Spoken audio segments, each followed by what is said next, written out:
BJP में शामिल हुए अरविंदर सिंह लवली दिल्ली कांग्रेस अध्यक्ष के पद से दिया था इस्तीफा। दिल्ली कांग्रेस अध्यक्ष पद से इस्तीफा देने के बाद अरविंदर सिंह लवली को लेकर अटकलों का दौर शुरू हो गया था कि उनका अगला कदम क्या होगा, लेकिन आज इन कयासों पर विराम लग गया है।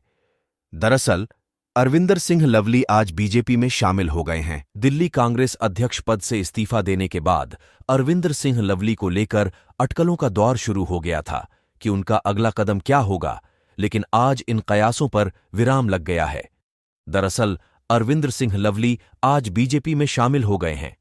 लवली के साथ ही कांग्रेस नेता राजकुमार चौहान, अमित मलिक, नसीब सिंह और नीरज बसोया ने भी बीजेपी का दामन थाम लिया है।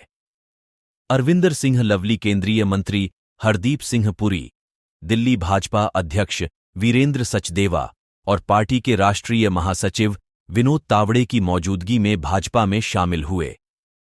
इस दौरान बीजेपी के राष्ट्रीय महासचिव विनोद तावड़े ने कहा कि रायबरेली में प्रियंका गांधी के पोस्टर लगे थे।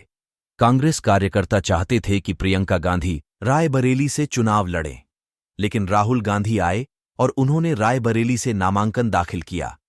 पीएम मोदी का नारा है बेटी बचाओ, बेटी पढ़ाओ, लेकिन कांग्रेस का नारा है बेटा बचाओ, बेटा बढ़ाओ।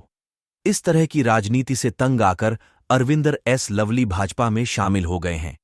अरविंदर सिंह लवली ने बीजेपी में शामिल होने के बाद कहा कि आप जानते हैं कि मैंने किन परिस्थितियों में दिल्ली कांग्रेस अध्यक्ष पद से इस्तीफा दिया। हमारे समर्थकों ने हमसे कहा कि आपको घर पर बैठने की जरूरत नहीं है। मैंने अपने इस्तीफे के बाद घर पर रहने का फैसला किया था, लेकिन हमें दिल्ली और देश के लिए लड़ने के लिए कहा गया।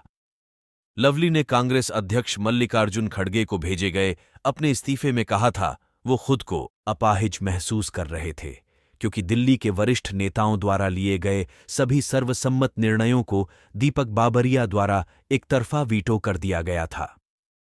लवली ने कहा था कि दिल्ली कांग्रेस यूनिट एएपी के साथ गठबंधन के खिलाफ थी, लेकिन पार्टी आलाकमान इसके साथ आगे बढ़ गया।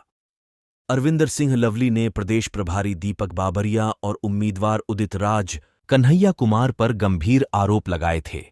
हालांकि बीजेपी में शामिल होने के सवाल पर लवली ने कहा था कि मैंने पहले भी स्पष्ट किया और मैंने अपने इस्तीफे की चिट्ठी में भी कहा था कि अगर मैं कहीं शामिल होना चाहता हूं तो मुझे एक लाइन का इस्तीफा लिखने से कौन रोक रहा था। मैंने इस्तीफे में कारण इसलिए लिखे कि शायद उन्हें दुरुस्त कर लिया जाए। जिस तरह से लोगों को बाहर निकाला जा रहा है, उससे अगर पीड़ा ना होती तो क्यों पद छोड़ते। मुझे थोड़ी पार्टी से बाहर निकाला जा रहा था,